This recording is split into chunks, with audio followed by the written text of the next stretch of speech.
ఒకలాంటి మత్తు వస్తుంది అనమాట.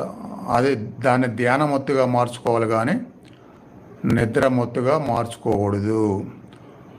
ధ్యాన మత్తుకి నిద్ర మత్తుకి డిఫరెన్స్ ఏంటంటే, ధ్యానంలో ఉండదలుచుకుంటే ధ్యాన మత్తులో మన మనస్సుని చాలా అలర్ట్గా ఉంచుకుంటాము. అలర్ట్గా ఉంచుకొని ఆ అబ్జర్వేషన్ అనేదాన్ని కొనసాగిస్తూ ఉంటాము. అది నిద్రమత్తు అయితే ఏమైందంటే, దాన్ని నిద్రమత్తులోకి మనం పోనిస్తే జాగ్రత్త పడకుండా అలర్ట్నెస్ తగ్గిపోద్ది, వాచ్ చేసే విధానం తగ్గిపోద్ది. ఆ రెండు తగ్గిపోయి కేవలం నిద్రలోకి జారుకున్నట్టుగా మత్తు వస్తుంది. అప్పుడు ఇంకా ధ్యానంలో చేసే ప్రాసెస్